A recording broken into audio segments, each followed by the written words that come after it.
안녕하세요. 엠마입니다. 따뜻한 차 한 잔이 너무 생각나는 요즘이죠. 날씨가 많이 추워졌어요. 그쵸, 여러분? 그래서 제가 책 한 권을 들고 왔습니다.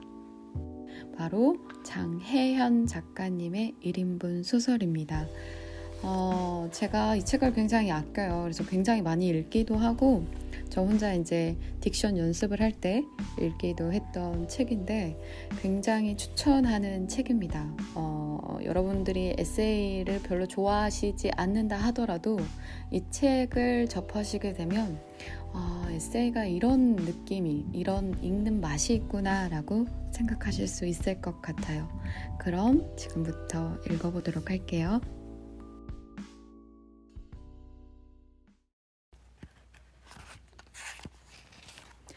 꾹꾹. 행복은 순간의 감정이어서 계속해 잡고 싶어 새겨진 잔상을 뒤적거렸는데 슬픔은 지속의 감정이어서 순간 떼어내버리지 못하니 몸 안 깊숙이 숨어버려 잔상이 없더라도 떠올릴 때마다 심장 언저리가 꾹꾹 아파왔다. 순간이 기억이 되고 나서야 깨닫게 되었다. 기억이 추억이 되었을 땐 어쩌면 우리 이야기는 아름다울까? 담배. 내 오른쪽 검지에는 빨갛게 불에 그을린 흉터가 있다. 어렸을 적 베란다에서 아빠가 피우던 담배꽁초 끝을 꾹 눌러 생긴 상처다. 끝부분만 색이 바뀌면서 타닥타닥 타들어가는 게 신기했던 모양이다. 아팠는지 울었는지 혼났는지 기억이 안 날 만큼 이건 어렸을 때의 일이다. 내가 처음 피운 담배는 말보로였다. 말보로를 고른 이유는 디자인이 예뻐서. 담배를 피우게 된 이유는 영국 드라마 스킨스 속 주인공 에피의 담배 피우는 모습이 예뻐서였다. 그땐 나름 엄마한테 걸리면 쓰려고 변명까지 준비해둘 만큼 이건 자랐을 때의 일이다. 첫 담배의 로망은 연기가 목에 걸리며 컥컥거린 바람에 날아갔다. 그렇게 한 개비가 비어진 채 아직 나의 서랍 속에 있다. 그날 병원 침대에 누워 담배 피우고 싶다고 말하는 아빠에게 사실은 그냥 피우라고 말해주고 싶었다. 곧 먼 길을 떠날 아빠에게 그래도 된다고 말해주고 싶었다. 이건 내가 잃어버렸을 때 일이다. 그리고 요즘 담배 피우고 싶다고 생각할 때가 있다. 아니, 생각이 날 때다. 커피 마시고 싶다처럼 아무렇지 않게 불현듯 쭉 생각해 오던 게 아니라 그런지 이럴 땐 스스로도 조금 당황스럽다. 이건 내가 세상을 다 알아버렸을 때의 일이다.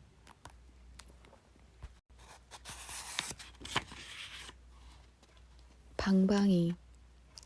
어린이 시절 아파트 뒷골목 둥그런 회색 테두리 안으로 탄력 있는 검은 매트가 씌어있던 기구를 우리는 방방이라고 불렀다. 한참 지나서야 방방이의 정확한 명칭이 트램펄린이라는 걸 알게 되었지만 알게 된 후에도 난 방방이라는 어감이 좋아 계속 그렇게 불렀던 것 같다. 지금 보면 딱히 특별한 점이라고는 하나 없는 방방이가 뭐 그리도 좋았는지 나는 매번 방방이에게 용돈을 올인했다. 당시 방방이 탑승 가격은 30분에 500원, 아이스크림이 300원이었던 시절이었으니 즐거움에 꽤 큰 금액을 투자한 것이다. 그만큼 좋아했던 건 날고 싶다거나 하늘에 가까이 가고 싶다거나 그런 감성적인 이유는 아니었다. 그저 단순히 발바닥 밑에 스프링을 단 것 같은 경쾌함과 순간을 껌처럼 늘려주는 유쾌함이 날 행복하게 만들었던 것 같다. 방방이에서 내려와 집으로 걸어가는 동안 마치 문어가 된 것 같이 흐느적거리던 다리까지 포함해서 말이다. 그런 소중한 추억을 다시 만나고 싶어도 요즘은 방방이를 찾아보기 어렵다. 이 글을 쓰며 인터넷에 검색해보니 요즘은 키즈 카페에 많다던데 어떤 블로그에 쓰여있는 정보로는 저 멀리 제주도 모 초등학교 뒤편에 희귀템처럼 있단다. 그리고 그것마저도 유아용이라니 찾아가진 마시길. 이렇게 추억 상자가 점점 비어간다. 나는 조용히 빈 상자를 바라본다. 존재가 느껴지지 않으니 부재를 견디는 수밖에 없지만 그래도 미래가 조금만 천천히 와줬으면 하고 부재만 가득한 상자를 껴안고 중얼거린다. 일기장. 오랜만에 책상 서랍 안에 모아둔 일기장 꺼내 천천히 읽어 내려갔다. 그곳엔 지금의 내가 그대로 묻혀 있었다. 단지 표현이 조금 서툴 뿐, 아는 단어가 많지 않을 뿐. 친구에게 공기놀이를 지고 서러워 울던 못난 나도, 갖고 싶은 걸 갖기 위해 어정쩡한 존댓말로 꾀부리던 나도, 좋아하는 애와 짝이 되어 좋으면서도 선을 그으며 넘어오지 말라 말하는 표현에 서툰 나도, 지금과 하나도 달라지지 않은 내가 그곳에 있었다. 한결같이 요지부동인 내가 신기한 반면 한편으론 마음이 조금 서걱거렸다. 진 게 억울해. 억울한 걸 억울하다 말할 수 있던 그때의 나는 선을 넘고 싶어 짝에게 자꾸 지우개를 빌리던 그때의 나는 못나고 깨부리고 서툴렀던 그때의 나는 그래도 순수했는데 언제 이렇게 순수함이 다 흩어져 따분해진 내가 된 걸까? 과거에서 난 무엇을 갖고 과연 무엇을 놓고 온 것일까? 순수함이 다 흩어져 버린 어른만이 이곳에 있었다. 엉거주춤. 이도저도 아닌 인생이 되어버린 건 젊음이라 외치며 이것저것 다 해보려 했기 때문은 아니었을까? 확실한 한계를 놓아주자. 지금 손에 있는 그것 하나쯤은. 소란스럽다. 번화가 속을 빠져나와 서서히 골목길로 접어들 때, 친구들의 수다와 헤어져 집으로 돌아올 때, 남자친구와 사랑하다 그가 잠들었을 때, 문득 혼자인 것을 깨닫고 벅차오르는 순간이 있다. 이제 혼자다. 물론 소란 속에서 분리되었기에 소속감에서 막 빠져나왔기에 더 절절히 느껴지는 감정이고 감촉이겠지만 가끔은 이렇게 혼자를 좋아하는 내가 조금 걱정이 된다. 각박한 현실이 준 피로감 때문인지 외로움을 즐기는 나의 선천적 성격 탓인지는 잘 모르겠지만 어느 순간부터 내 안에 많은 사람을 담아두기엔 공간이 자꾸만 부족해진다. 아이와의 대화. 내가 아이에서 벗어나고부터 나는 아이와 이야기하는 걸 좋아하게 되었다. 여기서 아이란 초등학교 저학년쯤을 말하는데 그맘때 아이들이 갖고 있는 호기와 단조로움이 가끔 지친 내 마음을 위로해주기 때문이다. 한 번은 비가 많이 내리던 7월의 어느 날이었다. 예상했던 비였지만 예상치 못한 양이 쏟아져 우산을 써도 홀딱 젖어버렸다. 나는 강아지처럼 아파트 출입문 앞에서 몸을 후두두두 털고 있었다. 너 엄마한테 엄청 혼나겠다. 그러게. 큰일 났다, 큰일 났다. 어떡하냐, 어떡하냐. 안녕, 내일 보자. 인기척에 뒤돌아보니 놀리던 아이는 튼튼한 우산과 함께 위풍당당 빗속으로 사라지고 남은 아이는 잔뜩 풀이 죽어 아파트 비밀번호를 누르고 들어가기에 나도 뒤따라 들어갔다. 9살쯤 돼 보이던 남자아이 역시 다 젖은 채 고개를 푹 숙이고 있었다. 자세히 보니 아이의 오른손에는 우산살은 부러지고 투명천은 다 벗겨져 흐물거리는 우산 하나가 쥐어져 있었다. 아이는 땅이 꺼져라 한숨을 쉬더니 우산과 발을 질질 끌며 엘리베이터에 탔다. 나는 왠지 시무룩한 그 아이를 위로해주고 싶었다. 나도 아이들에게 위로받으니깐. 엄마가 우산이 망가진 걸로 화내시진 않을걸? 그럴까요? 이거 엄마가 아끼는 우산인데요. 네가 그런 게 아니라 비가 그런 거잖아. 그 아이는 갑자기 내 눈을 빤히 보고는 활짝 웃으며 확인하는 듯 되물었다. 내가 그런 게 아니라 비가 그런 거니까요? 그럼 비가 그런 거야. 오히려 엄마가 더 튼튼한 우산으로 사주실 거야. 그러니까 너무 걱정 마. 네, 엄마한테 내가 그런 게 아니라 비가 그랬다고 알려줄 거예요. 땡 소리와 함께 아이는 고맙다는 인사를 2번이나 남기고 바람처럼 사라졌다. 나는 역시 요맘때 아이와 대화하는 것이 즐겁다. 이토록 쉽게 타인을 투과시킬 수 있는 투명함을 부러워하며 말이다. 빈센트 반 고흐. 아이돌 팬도 해본 적 없는 내가 반 고흐는 과도하게 좋아했다. 파리에 도착하자마자 나는 고흐의 묘지에 갔다.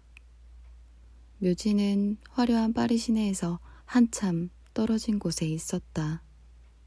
묘지는 작고 낡고 초라했다. 그리고 아무도 없었다. 묘지 근처에는 밀밭이 펼쳐져 있다. 고흐가 자살한 장소다. 그곳은 안아주고 싶을 만큼 한없이 넓고 깊고 외로웠다. 파리에 돌아와 고흐 작품들이 있는 오르세 미술관에 가보았다. 어둡고 가장 고급스러운 자리에 위치한 고흐의 작품들. 그 주위를 사람들이 애워싸고는 반짝이는 눈으로 영탄했다. 내 눈엔 마치 이곳이 고흐의 무덤 같았다. 그리고 여기엔 모두가 있었다. 이 모습을 멀리 떨어진 곳에서 보고 있을 고흐는 과연 행복한 미소를 짓고 있을까? 나는 죽어 여기 있지만 그래도 좋은 삶이었다 말할 수 있을까? 살아있을 때 반짝이고 싶다. 주는 사랑을 몸소 체감하고 너의 눈망울에 나 역시 절절히 감동받고 또다시 살아있음을 느끼고 싶다.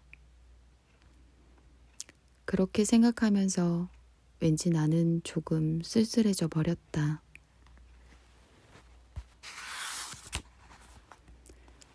서로의 서로가 되고 싶었던 우리. 내가 너의 마음을 오래 들여다봤던 건 내가 나와는 너무 달랐기 때문이야. 다른 너를 그토록 이해하고 싶었던 건 그런 너를 내가 사랑하고 있었기 때문이야. 온종일 아득하다.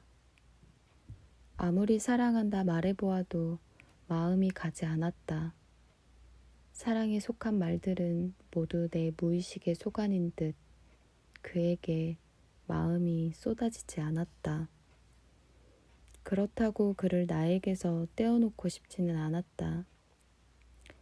옆이 비워진다는 건 날 또다시 외롭게 할 것임을 알기에 사랑하지 않는 그와 같이 자는 건 되도록 주의를 기울였다. 그래도 혼자 차가운 침대에 파고드는 것보다 그의 품속에 파고들어 온기를 나눠 같은 것이 오늘 하루가 따뜻했다 착각할 수 있게 해주었다. 사랑하지 않는다는 나는 사랑한다 말하는 그와 다르게 행동하려 노력했다. 좋아하지 않는 듯한 표정, 사랑하지 않는 듯한 말투, 차가운 행동들로 그의 마음을 얼렸다. 그렇게 서서히 지치게 하였다.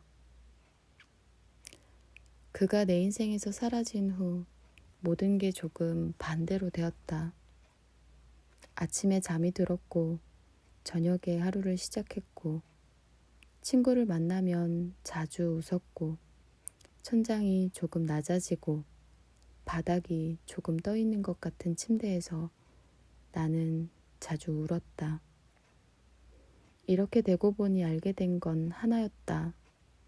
사랑하지 않는다가 아니라 사랑하지 않겠다 였다는 걸. 그에게 상처받기 두려웠던 나는 어느새 그의 마음 밖에 있었다. 당신을 사랑하지 않는다고 말하기가 시작은 너무 빛났기 때문일까? 앞이 잘 보이지 않았었는데 끝은 너무나 뻔했다. 명백했던 그날 정확히 끝을 맺었다면 우린 비를 조금 덜 맞았을까? 당신을 사랑하지 않는다 말하기 왜 이리 어려웠던 것일까? 다급히 무언가 말하려는 당신을 보며 나는 끝내 이야기를 할 수 없었다. 헤어짐은 예의를 갖추라 하였다. 그 헤어짐을 지연한 이유로 우리는 더 세찬 비를 맞았다. 때를 놓쳐버린 이별은 둘 사이를 방황하며 허둥댔다. 알았는데, 명백히 그날이 끝인 걸 알았는데 당신을 사랑하지 않는다 말하기 왜 이리 어려웠던 것일까? 복수의 무의미. 행운이 내 생에 닿지 않기를 바랐다. 기적은 내 손에 쥐어지지 않기를 바랐다. 행복은 널 비껴가길 바라며 나의 행복이었던 너의 손을 놓았다. 그리움은 내 몫이길 바랐다. 그리움이 있다면 그곳에 나의 고독까지 찔러놓고 싶었다. 그게 복수이길 바랐다. 그리움과 고독에 짓눌려 네 인생에 더 이상 사랑이 없기를 바라며 칼끝을 잡은 두 손을 높이 올려 동시에 눈을 찔끔 감았다. 서서히 전해지는 아릿한 느낌에 눈을 떠보니 칼끝은 나에게 향해 있었다. 아픈 건 나였다. 모호. 우리 지금 볼까? 그래. 너무 좋아하는 게 티나지 않도록 적당한 시간을 계산해 대답한다. 이미 목소리에 속마음을 들켜버린 채. 그동안 연락 못해서 미안해. 일이 있었어. 괜찮아. 무슨 일인지, 왜 나에게는 말해줄 수 없는지 묻고 따지고 싶은 것들이 수천 가지지만 서운한 게 티나지 않도록 공들여 대답한다. 이미 표정에 속상함을 담아버린 채. 생각할 시간이 필요해. 알겠어. 시간이 주어지면 그 시간 동안은 온전히 날 생각해 줄 건지, 네가 필요한 그 시간에 너의 마음만 보고 있진 않을지. 그 말에 상처받지 않도록 덤덤히 대답한다. 이미 마음에 골마버린 상처를 아는 채. 하고 싶은 말을 감추고 있는가, 표정과 다른 말들을 내뱉고 있는가, 이렇게 당신의 진심을 망설이고 있는가.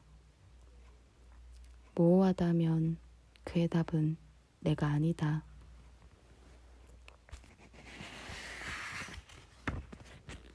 그렇다면 잘 하고 있는 것이다.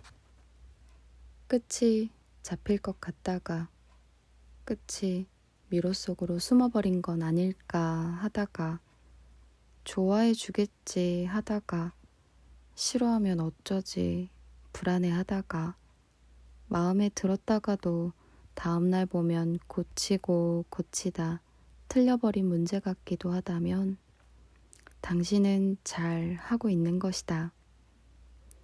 불안을 되새기는 것만큼 완벽에 가까이 가는 법도 없을 테니까. 관계 네트워크. 하루에도 몇 번씩 처음 보는 사람과 부딪히고 알아가고, 하루에도 몇 번씩 오래된 관계에 갈증을 느끼면서도 이런 생각. 그런 시간 사이사이 관심이란 나사를 조이지 않으면 금방 느슨해져 버리는 게 인간관계라는 건 깨우친 지 오래지만 가끔은 내 안의 관계를 정돈할 필요가 있다고 느낀다.